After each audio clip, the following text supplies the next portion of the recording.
ओम गुरुर्ब्रह्मा गुरुर्विष्णु गुरुदेवो महेश्वरः गुरुः साक्षात् परब्रह्म तस्मै श्री गुरवे नमः। जया एकादशी व्रत कथा।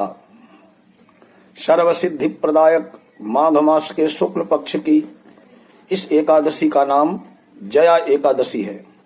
इसके व्रत में भगवान श्री कृष्ण की केशव नाम से पूजा की जाती है। इस व्रत को करने वाले को भूत प्रेत पिशाच आदि निकृष्ट योनियों में जाने का भय नहीं रहता है। अनेकों जन्म के पाप नष्ट होकर इहलोक और परलोक में सभी सुख प्राप्त होते हैं।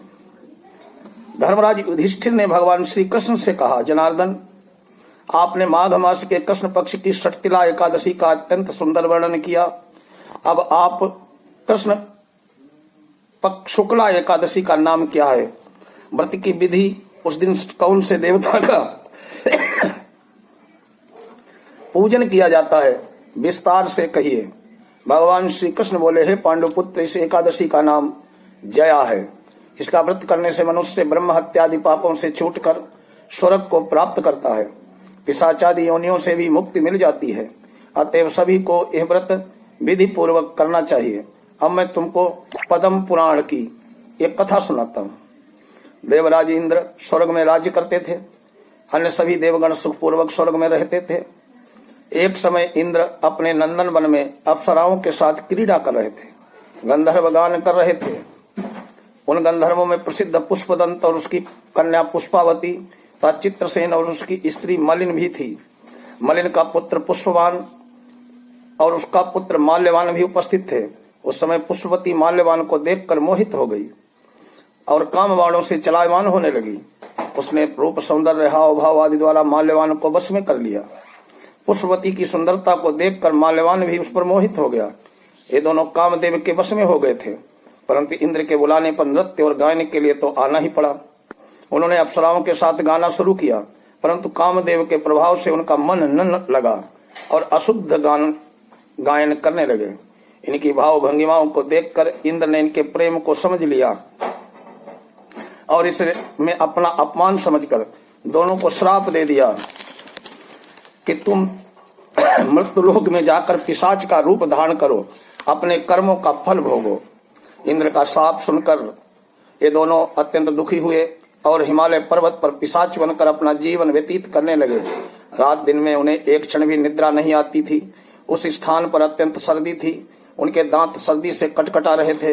एक दिन पिशाच ने अपनी स्त्री से कहा, न मालूम हमने पिछले जन्म में ऐसे कौन से पाप किए हैं जिससे हमें इतनी दुखदाई ये पिशाच योनि प्राप्त हुई है। दैवयोग से एक दिन माघ मास के शुक्ल पक्ष की जया नाम की एकादशी आई। उस दिन दोनों ने कुछ भी भोजन नहीं किया, न ही कोई पाप कर्म किया। वे दोनों अत्यंत दुखी मन से पीपल के वृक्ष के नीचे बैठे रहे। जब सूर्य नारायण अस्ताचल को चले गए तो रात्रि भर उन दोनों को सर्दी के कारण निद्रा भी नहीं आई। दूसरे दिन प्रातः काल होते हुए इस व्रत और रात्रि जागरण के प्रभाव से इनकी पिशाच देह छूट गई। अत्यंत सुंदर वस्त्रों तथा आभूषणों से अलंकृत होकर दोनों ने स्वर्ग को प्रस्थान किया। उस समय आकाश में देवगण और गंधर्व उनकी स्तुति और पुष्प वर्षा करने लगे। स्वर्ग में जाकर उन दोनों ने देवराज इंद्र को प्रणाम किया। इंद्र ने उनको प्रथा के प्रथम रूप में देखकर अत्यंत चकित होकर पूछा, तुमने अपने पिशाच योनि से किस प्रकार छुटकारा पाया? सब हाल बतलाओ। ये सुनकर माल्यवान बोले, हे देवेंद्र, भगवान विष्णु की कृपा और जया एकादशी के व्रत के प्रभाव से हमारी पिशाच देह छूटी है। तब इंद्र बोले, माल्यवान, भगवान की कृपा और एकादशी के व्रत करने से न केवल तुम्हारी पिशाच योनि छूट गई, वरन हम दोनों के भी वंदनीय हो गए हो, हम लोगों के भी वंदनीय हो गए हो।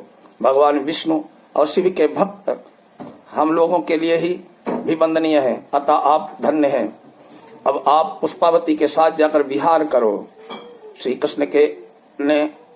भगवान श्री कृष्ण ने अंत में कहा कि हे राजा युधिष्ठिर, इस जया एकादशी के व्रत से बुरी योनि छूट जाती है। जिस मनुष्य ने इस एकादशी का व्रत किया है उसने मानो यज्ञ जप तप दान आदि सब पुण्य कार्य कर लिए हैं। जो मनुष्य जया एकादशी का व्रत करते हैं वे अवश्य ही 1000 वर्ष तक स्वर्ग में निवास करते हैं। बोलिए राधा कृष्ण भगवान की जय।